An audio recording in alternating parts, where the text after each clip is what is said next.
안녕하십니까, 기린쌤입니다. 오늘은 실험 결과를 정리하고 해석해보는 공부를 해볼 건데요. 우리 저번 시간까지 이제 실험을 직접적으로 했었죠. 이 실험을 직접 한 결과를 한눈에 보기 쉽게 정리하는 법을 이번 시간에 배워보도록 할 거예요. 네.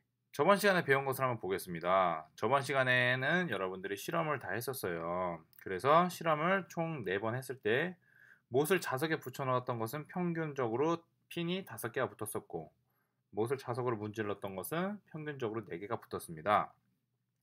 이렇게 실험 결과를 정리한 표를 보고 여러분들이 다른 사람도 요 표 말고 요 표 대신에 좀 더 한눈에 보기 쉬운 그런 형태를 어떻게 나타낼 수 있을지 이번 시간에 공부를 해볼 건데요. 네. 오늘 여러분들이 공부할 거는 바로 자료 변환과 자료 해석이라는 것이고, 그리고 주어진 자료의 특징이 드러나게 그래프로 나타내고 그 의미를 해석해 보는 활동을 해볼 거예요. 네, 여러분들 첫 번째 활동입니다. 성빈이의 실험 일지인데요. 실험 결과를 한번 살펴볼게요. 표에서는 어떤 정보를 제공하고 있나요? 네, 여기서는 실험에서 다르게 한 조건을 볼 수 있어요. 한쪽은 못을 자석에 붙여 넣었었고, 한쪽은 못을 자석에 문질렀었죠. 그리고 못에 붙는 핀의 개수도 알 수 있습니다. 못을 자석에 붙여 넣었던 것은 평균 값으로 5개가 있었고요. 못을 자석으로 문질렀을 때는 핀이 평균적으로 4개가 붙었습니다. 그리고 실험한 횟수 총 4번을 했고요. 아까 선생님이 설명했죠? 평균값도 알 수가 있습니다. 네. 그럼 여러분도 선생님이 한번 물어볼게요. 이렇게 실험을 통해서 얻은 자료를 어떤 형태의 그래프로 바꾸면 편할까요?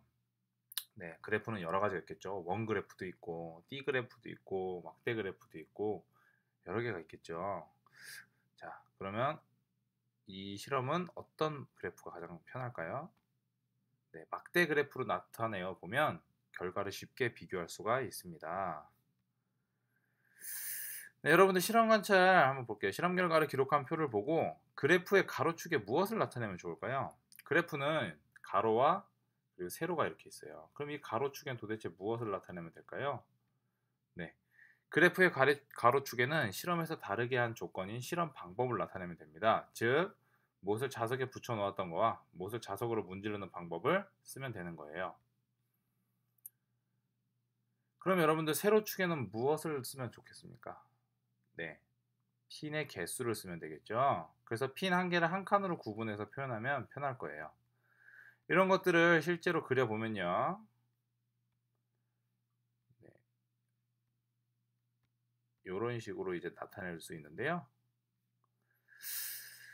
자, 그래프의 가로축과 세로축을 먼저 그리고 여러분들 가로축과 세로축의 항목을 기록하는 거예요. 가로축에는 뭐였었죠? 실험 방법이었었죠. 그리고 세로축에는 핀의 개수였습니다. 그리고 가로축과 세로축의 농금선을 그리고 실험 결과를 기록하면 됩니다. 이때는 막대 형태로 기록하면 편하겠죠? 그리고 실험 결과 표를 비교하고 그래프 제목을 쓰면 됩니다. 그러면 막대 그래프를 이런 식으로 여러분들이 완성할 수가 있을 거예요. 가로축 볼게요. 실험 방법. 못을 자석에 붙여 넣었던 거와 못을 자석으로 문지르기. 실험 방법 두 가지가 있죠. 그리고 세로축으로는 못에 붙는 핀의 개수가 이렇게 적어 놨습니다. 못을 자석에 붙여 넣었던 것은 핀 5개, 못을 자석으로 문질렀던 것은 핀 4개. 이렇게 적으면 되겠습니다. 그러면 이제 여러분들 아까 선생님이 다 설명한 것들이에요. 가로축과 세로축이 이렇게 있었죠. 가로축에서는 아까 선생님이 계속 얘기했지만 실험에서 다르게 한 조건을 기록하고, 세로축에는 실험 결과로 나타난 것을 기록하면 됩니다. 자, 여러분들 실험 결과 그래프를 표현하는 거 이런 식으로 그리면 되고요. 이것은 건너뛰도록 하겠습니다. 네, 생각해 볼게요. 여러분들 그래프를 통해서 알 수 있는 점은 뭘까요? 네, 첫 번째로 못을 자석에 붙여 놓았을 때 평균 5개의 핀이 붙었다는 사실을 알 수가 있어요. 여러분들 이걸 뭐라고 할까요? 네, 자료를 해석한 거죠. 또 못을 자석으로 문질렀을 때 평균 4개의 핀이 붙었다는 것을 알 수 있고요. 또 못을 자석에 붙여 놓았을 때와 못을 자석으로 문질렀을 때 비슷한 결과가 나타났음을 여러분들이 알 수 있습니다. 자, 그런데 여러분들이 이제 실험하거나 측정하면서 나타난 문제점들을 한번 이야기해 볼 거예요. 이런 문제점들이 있었어요. 자석을 양쪽으로 빨리 문질러야지 이렇게 했는데, 자, 이 남자애가 그러죠. 자석은 한 방향으로 문질러야 된다고요. 그리고 핀이 무거워서 자꾸 떨어진다고 여자애가 이렇게 인상을 쓰고 있네요. 그럼 핀보다 가벼운 물체를 사용하면 더 좋겠죠? 그래서 여러분들 실험 결과에서 해석하기 어려운 점이 있다면 무엇인지 그 까닭을 생각해 볼게요. 자, 못을 핀에 가까이 가져갈 때마다 못에 붙는 핀의 개수가 달라져 실험 결과를 확인하기 어려웠다. 그렇죠. 그 다음에 자아된 정도에 비하여 핀이 무거워 잘 붙지 않는 것 같다.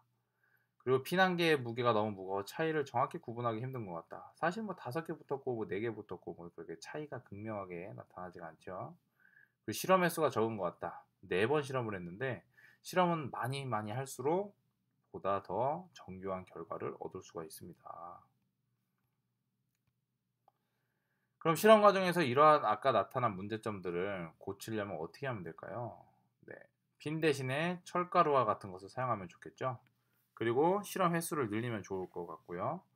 그리고 실험을 할 때마다 실험에 사용하지 않았던 핀을 사용해야 할 것 같다. 네, 이것도 중요합니다.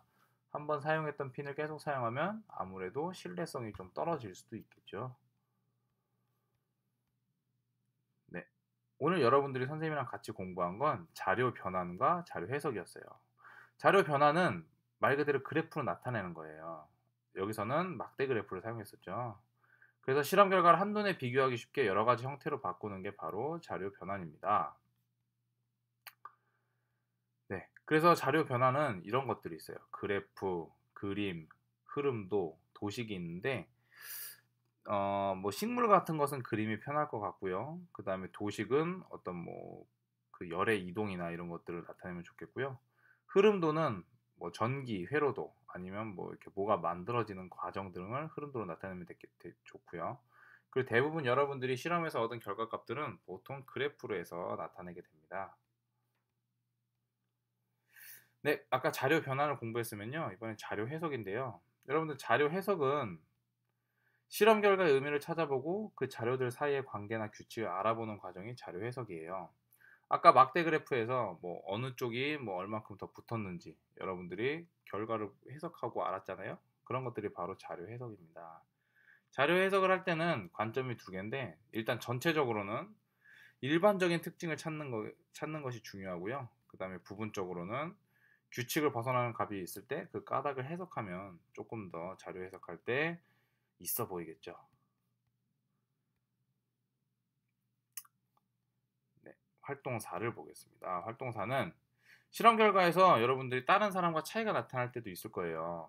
그때 실험 방법이 잘못되었을 경우가 있는데 이것은 실험 과정이나 실험 설계가 잘못되었기 때문에 다른 사람과 차이가 나타날 수 있는 거예요. 그리고 두 번째, 자료가 부족할 때에도 차이가 나타날 수 있어요. 자, 실험 횟수가 부족해서 우연히 차이가 있는 것처럼 결과가 나타날 수도 있거든요. 네, 정리하기 보겠습니다. 오늘 공부한 거 자료 변환과 자료 해석이었죠. 쉽게 말하면 자료 변환은 그래프로 나타내는 거, 자료 해석은 그 그래프를 통해서 여러분들이 의미 있는 결과를 해석하는 것입니다. 그러면 이제 문제를 풀어보겠습니다. 다음 그래프를 바르게 해석한 것은 무엇일까요? 네, 하나, 둘, 셋. 정답은 4번입니다. 못을 자석에 붙여 놓은 경우와 못을 자석으로 문지르는 경우에 실험 결과가 비슷하게 나왔다. 네, 바르게 해석했죠? 실험 결과의 의미를 찾아보고 자료 사이의 관계나 규칙을 알아보는 과정을 자료 해석이라고 합니다. 그러면 요것도 한번 볼게요. 다음 표를 막대 그래프로 변환하는 과정에 대해 설명으로 옳지 않은 것을 한번 골라볼게요. 정답은 몇 번일까요? 정답은 하나, 둘, 셋. 네, 3번입니다. 비슷한 결과가 나왔기 때문에 못에 붙는 핀의 개수를 똑같이 표현한다. 네, 똑같이 표현하면 안 되겠죠. 그건 자료 해석은 자료 변환한 것을 있는 그대로 읽어야 되는 것이니까요.